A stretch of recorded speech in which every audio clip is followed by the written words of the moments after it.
She marched into his driveway, insisting his Charger was for everyone. But when the black man's cameras caught her sneaking power at night, the whole neighborhood finally saw who the real thief was. If this already made your blood boil, hit like and subscribe right now, because stories like this are still happening and the world needs to hear them. Tyrone never thought a simple purchase could spark so much chaos. He was a hard-working systems engineer living with his wife, Imani, and their young daughter in a quiet suburban neighborhood just outside Chicago. For him, buying a brand new EV Charger was more than convenience. It was pride. It meant progress, responsibility, and setting an example for his little girl about building a better future. The day the technician bolted the sleek Charger into the side of his driveway, Tyrone felt a quiet satisfaction. He imagined coming home late from work, uncoiling the cord, plugging in his car while his daughter ran inside with her backpack. To Tyrone, it wasn't luxury. It was simply his property. But not everyone saw it that way. As Tyrone wrapped the cord after his very first charge, a sharp voice floated across the street. "That's quite a setup you've got there," said Ashley, the self-appointed queen of the Homeowners Association. She was the type of woman who never walked without a clipboard in hand, always ready to make rules nobody had voted on. "Yeah," Tyrone replied casually.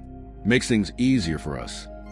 Ashley folded her arms, her lips twitching in that fake smile she used at HOA meetings.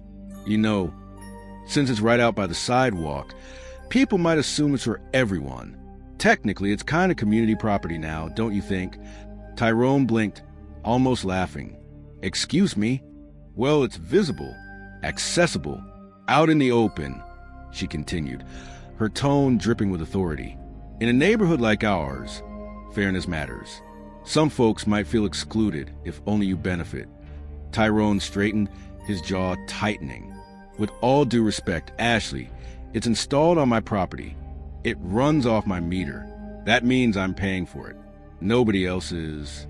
Her eyes narrowed, but she didn't argue further. Instead, she gave a thin smile and said, "We'll see how that works out."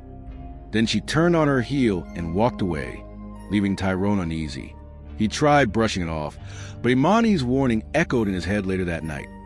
Ashley doesn't joke. If she sees a way to control something, she'll make it her crusade.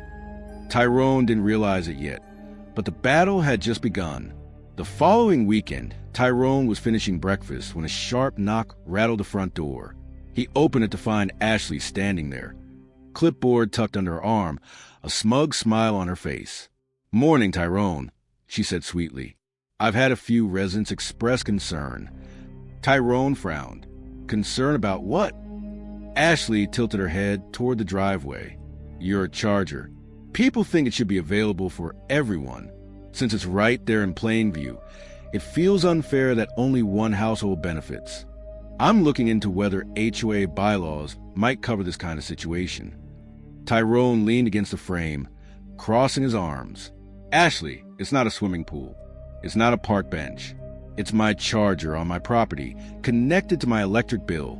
Nobody else is entitled to it." Her fake smile didn't falter. "That's your interpretation. Others may feel differently. It might be easier if you just considered a schedule. Perhaps you let neighbors plug in during set hours. That way no one feels excluded."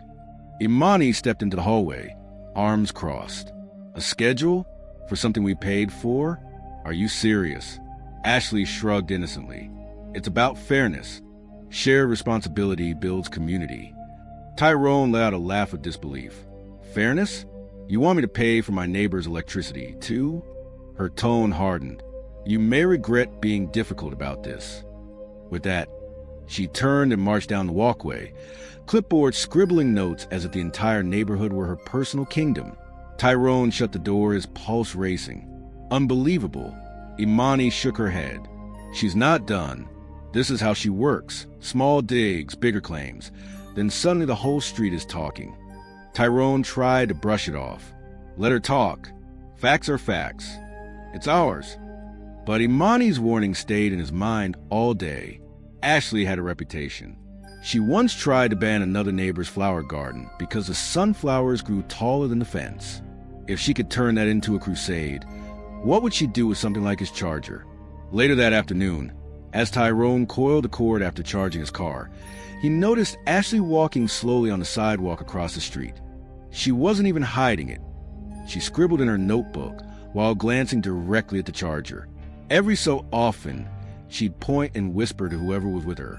Tyrone muttered under his breath, "She's plotting." That night, Imani placed a hand on his shoulder. "Don't underestimate her. Ashley doesn't want fairness. She wants control." Tyrone exhaled heavily, staring out the window at the charger glowing under the motion light. This wasn't going away. It was only getting started. It was a Thursday night when Tyrone's phone buzzed on the nightstand. Half asleep, he reached for it, expecting some work email or pointless notification. Instead, a bold red alert flashed across the screen. "Unauthorized access detected. Charger in use." Tyrone sat up instantly. "What the?" Imani stirred beside him. "It's almost midnight. Ignore it, Tyrone." But Tyrone tapped the alert anyway. A live feed from a security camera popped up, grainy but clear enough. His jaw clenched. There, under the glow of the motion sensor light, stood Ashley. She was tugging at the charging cable like she owned it, her son's silver SUV nose halfway into Tyrone's driveway. Tyrone whispered harshly, "You've got to be kidding me." Imani pushed up on one elbow. "What is it?" He turned the phone toward her. "Look, it's her." Her eyes widened. "At midnight? Tyrone, don't go out there. Don't give her the fight she wants." "But she's stealing from us right now." "Exactly," Imani said firmly, "and the camera is catching every second. Let her hang herself with her own arrogance." Tyrone sat frozen, fists clenched, while Ashley muttered under her breath on the video. The audio was faint, but clear enough to hear her say, "If it's out here, it's fair game." For 20 long minutes, she drained electricity that Tyrone would pay for. Then she calmly wound the cord, slid into the SUV, and drove off like nothing had happened. Tyrone couldn't believe it. She actually did it. Imani placed a hand on his shoulder. "Now we have proof. That's better than any shouting match." The next morning, Tyrone pulled up the charger app. Detailed logs show the exact time, duration, and kilowatts consumed. Perfect evidence. He exported the data and saved it in a folder labeled Incidents. At breakfast, their daughter Nia looked up innocently. "Daddy, why was Mrs. Gray outside last night?" "I saw car lights." Tyrone forced a calm smile. "She just had car trouble, sweetheart." But inside his blood boiled. Later at work, Tyrone vented to his friend Ryan over coffee.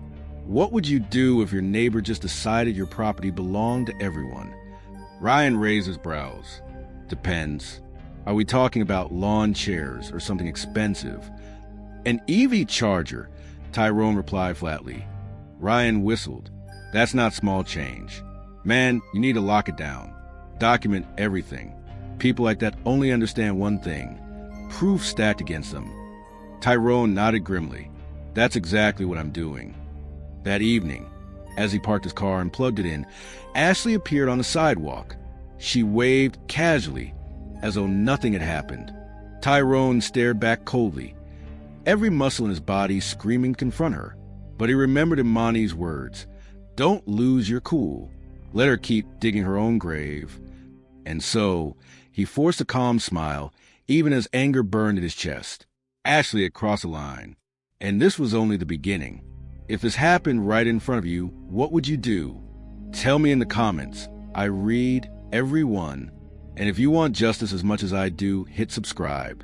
By the weekend, Tyrone could feel the air in the neighborhood shifting.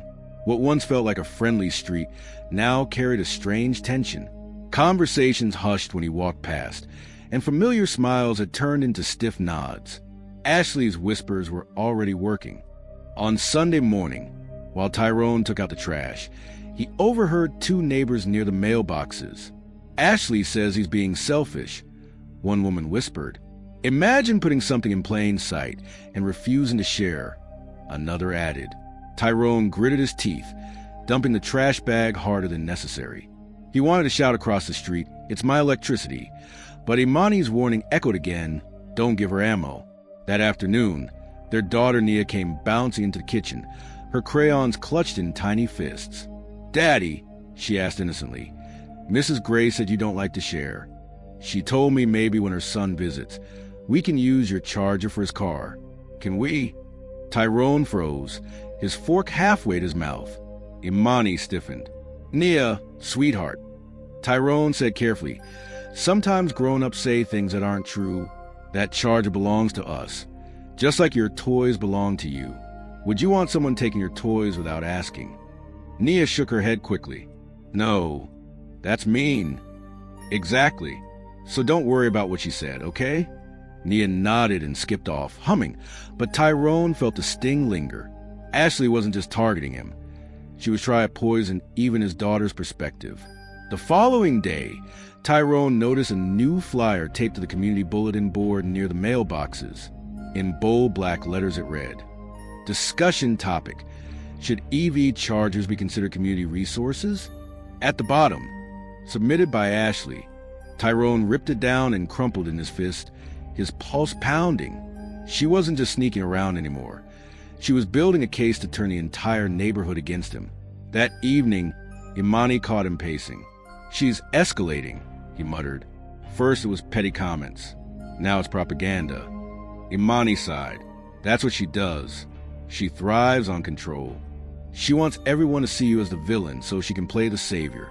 Tyrone dropped into a chair, rubbing his temples. It's working. People are buying into her nonsense. Then we do exactly what we planned. Imani said firmly, we don't lose our cool. We collect proof. When the time comes, she'll hang herself. Tyrone nodded, though his jaw tightened. He wasn't sure how much longer he could bite his tongue. But one thing was certain. Ashley had no intention of stopping. It happened on a bright Saturday afternoon. Tyrone was trimming the hedges along the side of his house, while Imani prepped lunch inside. Nia sprawled on the living room floor with her coloring book. Then came the crunch of tires rolling onto the driveway. At first, Tyrone thought it was Imani moving the car, but when he looked up, his stomach dropped. Ashley's silver SUV was angled right behind his sedan, almost blocking it in. Before Tyrone could react, Ashley hopped out, cord in hand like she had done it 100 times before. Ashley, Tyrone shouted, dropping the trimmers. What do you think you're doing? She didn't even flinch. Relax, Tyrone. It'll only take a few minutes. My son's battery is low. You're on my property, Tyrone snapped, storming toward her. Unplug it, now. Ashley sighed dramatically, loud enough for a neighbor walking a dog across the street to hear. See what I mean, Mara? He's so territorial. You'd think this charger was made of gold, the way he guards it. Tyrone's pulse pounded. This isn't about being territorial. This is theft. You're stealing my power. Ashley waved a dismissive hand. It's a neighborhood. Neighbors share.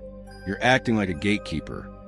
By now, Imani had stepped outside, dish towel in hand. What on earth is going on? Ashley didn't miss a beat. Just giving my son's car a little juice. I told Tyrone it would be no big deal, but apparently he thinks it's a federal crime. Imani marched down the steps, fire in her eyes. Do you realize how ridiculous you sound? That charger isn't yours. That car isn't yours. You don't just waltz into someone's driveway like you own it. Ashley's smile turned thin. Oh, Imani, no need to get so worked up. This is the future of our community. Shared resources, shared responsibility. Tyrone pointed toward the red light, blinking on the camera above the garage. You know that's recording right now, don't you? For the first time, Ashley hesitated, her shoulders stiff. Then she shrugged. Go ahead, show the board. They'll see I was only trying to normalize progress. Some people are just afraid of change. The neighbor with the dog lingered longer, clearly eavesdropping. Ashley noticed, squared her shoulders, and yanked the cord from her SUV with exaggerated force.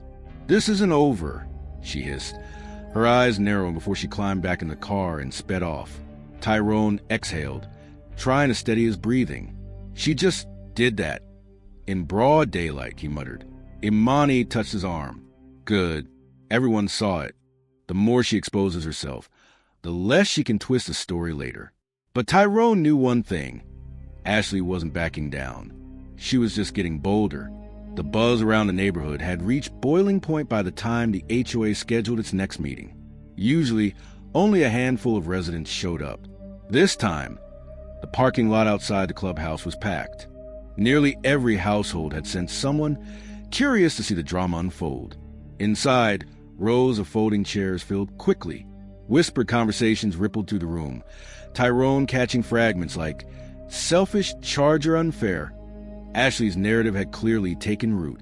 At the front of the room, Ashley stood tall, clipboard clutched like a judge's gavel.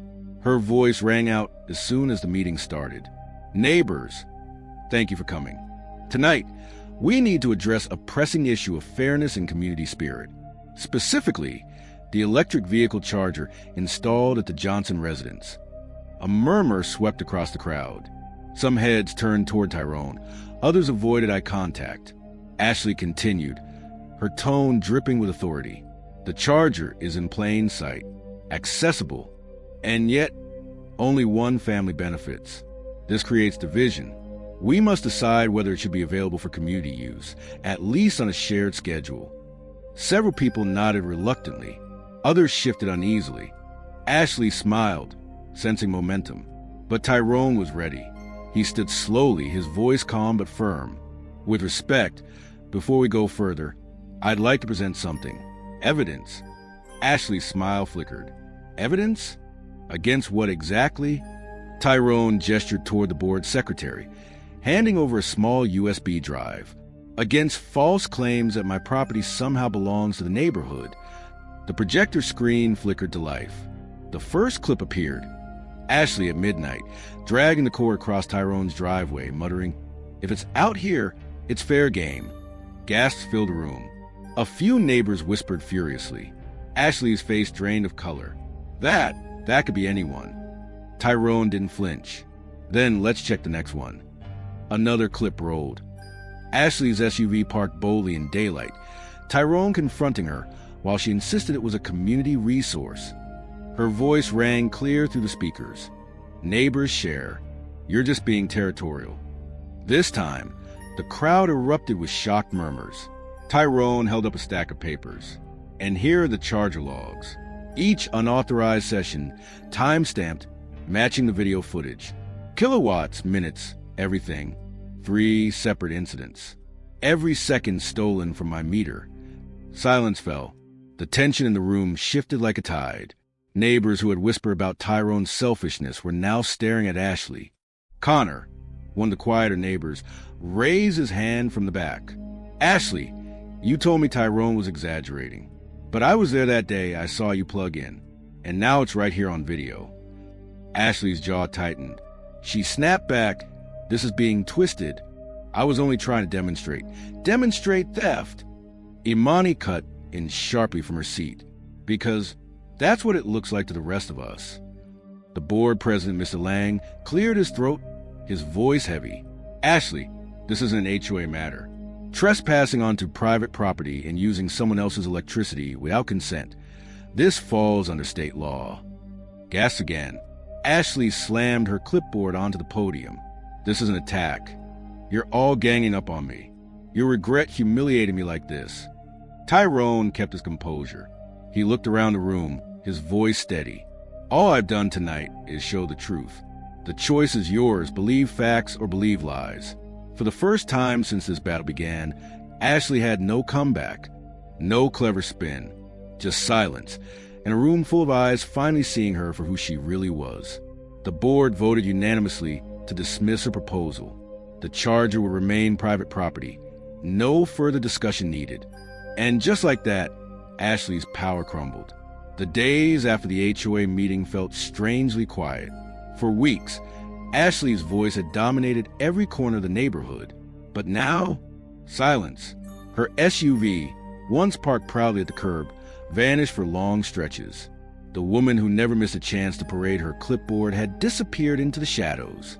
At first, Tyrone thought maybe she'd finally learned her lesson. But in a place like this, silence never meant peace.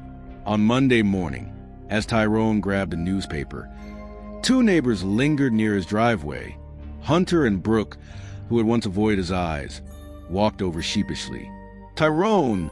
Hunter said, scratching his chin, "We just wanted to say we were wrong.